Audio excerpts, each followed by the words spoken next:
Selamat datang di channel kami Alex Sandi. Untuk yang baru pertama kali hadir di sini, jangan lupa like, subscribe, dan komen di video. Silakan jika ada pertanyaan tulis di kolom komentar. Di sini saya akan membahas tentang mindset.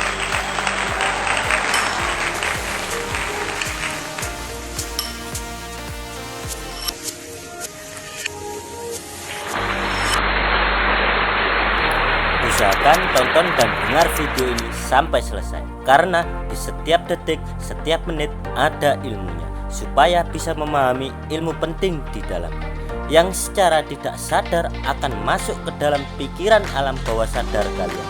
Jika dilakukan secara berulang-ulang, akan tertanam sebuah mindset, sebuah motivasi di dalam diri kalian secara otomatis. Karena dengan ditonton dan dengar secara berulang-ulang, itu akan mengakar sebuah fondasi mindset yang sangat luar biasa di dalam diri kalian. Maka kalian akan jadi seseorang yang sangat luar biasa pastinya. Oke, adik-adik dan teman-teman, Om Alex berikan tips cerdas daripada kolom komentar digunakan untuk saling mencela. Lebih baik tuliskan doa terbaik adik-adik dan teman-teman. Niscaya mari kita aminkan bersama, karena doa yang diaminkan bersama niscaya lebih cepat terkabul dan keberkahan yang sama bagi yang mengaminkan. Dan siapkan diri adik-adik dan teman-teman, kalian rileks sambil tiduran juga boleh. Putar audio ini, putar motivasi ini untuk menjadi pintar dan cerdas minimal 30 hari dan harus konsisten selama 30 hari. Jika tidak konsisten, ulangi dari awal, rasakan perubahan besar di hidup adik-adik dan teman-teman.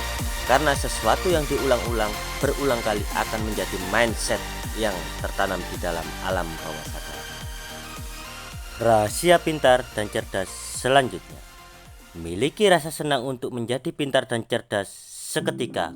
Kamu harus punya rasa senang untuk belajar. Taruh dalam pikiranmu bahwa belajar itu menyenangkan. Sedangkan banyak anak-anak tidak menjadi pintar dan cerdas karena belajar itu dirasa sesuatu yang membosankan, sesuatu yang menakutkan, sesuatu yang tidak menyenangkan. Sedangkan perhatikan, anak yang pintar, mereka menaruh persepsi atau cara berpikir dalam pikiran mereka bahwa belajar itu sangat menyenangkan.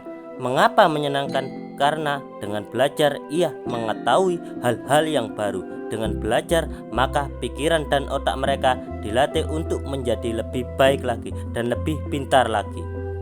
Mereka punya persepsi belajar itu adalah untuk kebaikan diri kamu sendiri.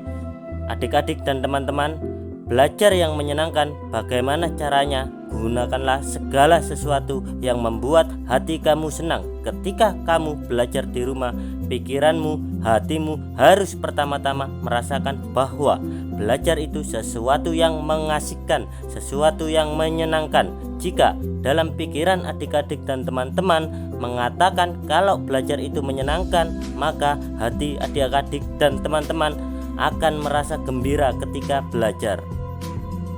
Ketika belajar bukan menjadi sesuatu beban, tetapi belajar menjadi suatu kesukaan. Adik-adik dan teman-teman pasti pernah merasakan pengalaman.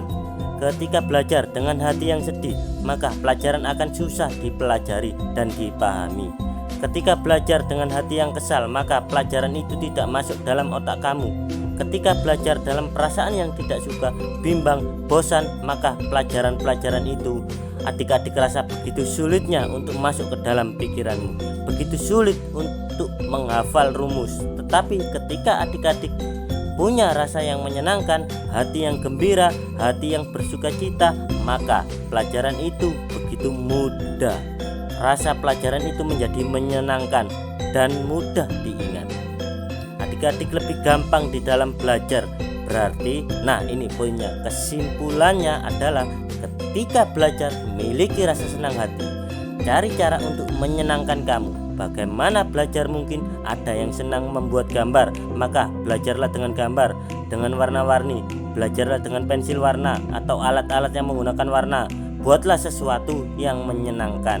Mungkin ada adik yang memang senang pelajarannya lebih mudah diingat, lebih mudah masuk ke otak ketika mungkin mendengarkan musik yang sangat lembut, silakan. Tapi ingat, waktu belajar harus fokus.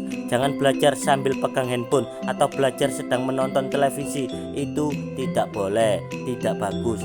Nah, yang terpenting bagaimana belajar yang menyenangkan.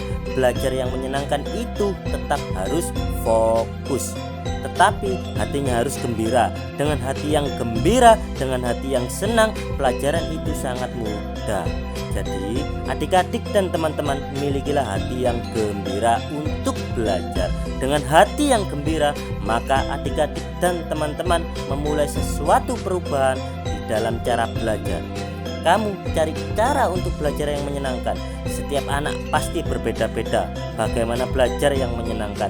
Mungkin belajar menyenangkan ada di kamar, silakan. Atau mungkin ada duduk di sofa, silakan. Atau dimanapun ketika adik-adik dan teman-teman belajar punya hati yang menyenangkan dengan cara belajar yang senang, maka Om Alex yakin pelajaran yang kamu baca, rumus-rumus yang kamu hafal, atau hitung-hitungan yang kamu kerjakan akan terasa lebih mudah karena kamu awali pelajaran kamu pilihan hati yang menyenangkan.